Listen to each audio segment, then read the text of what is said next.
राम मंदिराच्या दानपेटीमध्ये जो घोटाळा झाला त्या विरोधात उद्धव ठाकरेंची शिवसेना ही राज्यभरामध्ये राम रक्षा आंदोलन करते। पण या राम रक्षा आंदोलनाचा पुढचा टप्पा किंवा पुढचं लोकेशन हे कमालीचं इंटरेस्टिंग आहे, कारण पुढचं राम रक्षा आंदोलन हे संघाचं मुख्यालय असलेल्या नागपूरमध्ये पार पडणार आहे। त्यामुळे या आंदोलनाला विशेष राजकीय आणि धार्मिक महत्त्व सुद्धा प्राप्त होत आहे। नागपूरच्या रामनगर मंदिरात ठाकरेंच्या शिवसेनेनं आंदोलनाची परवानगी मागितली आहे। विशेष म्हणजे याच मंदिरात राज्याचे मुख्यमंत्री देवेंद्र फडणवीस विश्वस्त म्हणून आहेत, त्यामुळे राजकीय विचारांचे जोडे मंदिराबाहेर ठेवून यावं असं आवाहन ठाकरेंना ट्रस्टच्या वतीनं करण्यात आलंय। दरम्यान रामनगर मंदिरासोबतच राजाबागशा हनुमान मंदिर आणि गणेश टेकडी मंदिर या दोन पर्यायांचा सुद्धा ठाकरेंच्या पक्षाकडनं विचार सुरू आहे। ठाकरेंचे खासदार संजय राऊत नागपुरात पोहोचलेले आहेत आणि या सगळ्या ठिकाणांची जे ठिकाणं सुचवण्यात आली आहेत किंवा विचार केला जातोय त्यांची पाहणी संजय राऊत करतील आणि साधारणतः उद्यापर्यंत नेमकं कोणत्या मंदिरात आणि कोणत्या स्वरूपाचं आंदोलन करायचं याची रूपरेषा निश्चित केली जाईल। त्यांना सांगितलं की अगदी स्पष्ट की तुम्ही तुमच्या राजकारणाचे जोडे बाहेर काढून पवित्र मनाने देवळात या, कारण हे देऊळ जे आहे हे एका पक्षाचं नाही आहे, पण याचा राजकीय आखाडा करायचा नाही। आता माझ्या मते असं आहे की गंगाधर फडणवीस म्हणजे आमचा दोस्त होते ते, तर तो देवेंद्र लहान असताना त्यांच्यासोबत त्या मंदिरात आलेला आहे, त्या मंदिरात पहिल्यापासून जुळलेला आहे आणि तो त्याचा एक मत म्हणजे आमचे 600 मेंबर आहे त्यातला तो एक मेंबर आहे। त्याच्यामुळे त्याचं देऊळ आहे असं म्हणणं किंवा त्याच्यामुळे इथे येतात आहे असं मला वाटत नाही। उडाला जळतंय आणि डोंगरावरची आग विझवायला पळतंय अशी उभाट्याची परिस्थिती निर्माण झालेली आहे। त्यांना काही कळत नाही की कधी काय आंदोलन करायचं। जे हनुमान चालिसामध्ये जे बोलणारे त्यांना जेलमध्ये टाकलं, आता त्यांना राम रक्षा आठवली आहे। आता त्यांना कळलंय की जो राम का नहीं वो किसी काम का नहीं, म्हणून राम रक्षा सुरू होती आहे आणि राम रक्षा हे आंदोलन ते करतात, हा मोठा विनोद आहे।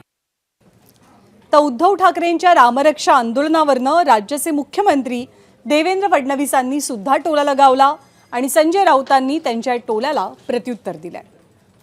माझी एवढीच अपेक्षा आहे की त्यांनी किमान 2 पानं तरी रामरक्षेचे वाचावे। राजकीय आंदोलन रामाच्या नावाखाली करणं योग्य नाही आहे। मागच्या वेळेस ते रामरक्षा वाचू शकले नाहीत। मी देखील त्यांची तयारी असेल तर त्यांच्यासोबत रामरक्षा म्हणायला तयार आहे। मला पूर्ण रामरक्षा येते, समजा नसती आली तरी किमान वाचता तर यायला पाहिजे। तुम्ही रामरक्षा आंदोलन करता आणि रामरक्षाच वाचता येत नाही, कुठलं आंदोलन आहे तुमचं? ज्यांना रामरक्षा पाठांतराची एवढी चिंता वाटते त्या रामरक्षा पाठांतर करणाऱ्यांनीच राम मंदिर लुटलंय मला माहिती आहे। ज्यांना उत्तम रामरक्षा म्हणता येत होती, हेच राम मंदिरातले चोर निघाले। तेव्हा देवेंद्रजींनी आम्हाला हा सल्ला देण्यापेक्षा चोर कोण आहेत त्या चोरांवर कारवाई करा। त्यातले काही चोर महाराष्ट्रामध्ये आहेत आणि गृहमंत्र्यांनी ते पाहायला पाहिजे। आणि या सगळ्या संदर्भात राम मंदिराचे कोषाध्यक्ष असलेले गोविंद देवगिरी महाराज यांनी पुण्यामध्ये आज एक पत्रकार परिषद घेतली। उद्धव ठाकरेंच्या या राम मंदिराच्या रामरक्षा आंदोलनासंदर्भात त्यांनी टोला तर लगावलाच, सोबतच त्यांनी एक मोठं विधान केलंय। राम मंदिराच्या दानपेटीतनं केवळ हिंदूंचाच नाही तर मुस्लिमांचा सुद्धा पैसा चोरीला गेल्याचं त्यांनी म्हटलंय। त्यांनी काय म्हटलेलं आहे, कशी टिप्पणी केलेली आहे, जाणून घेऊया।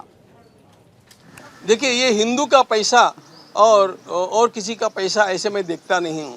मुझे स्वयं को पता है कि इसमें केवल हिंदुओं का पैसा नहीं है, हमारे मुस्लिम भाइयों ने भी इसमें दान दिया है। इसलिए ये हिंदू का पैसा और हिंदू ऐसा इसमें विचार नहीं कर। राम भक्तों का ये धन है, ये चढ़ावा राम भक्तों का है और रामद्रोहियों ने खाया है, इसलिए उनको दंड मिलना चाहिए। इसमें हिंदू की बात मत लाइए। मैं भगवान की कृपा मानता हूँ कि उनको राम रक्षा ये शब्द तो भी याद आया।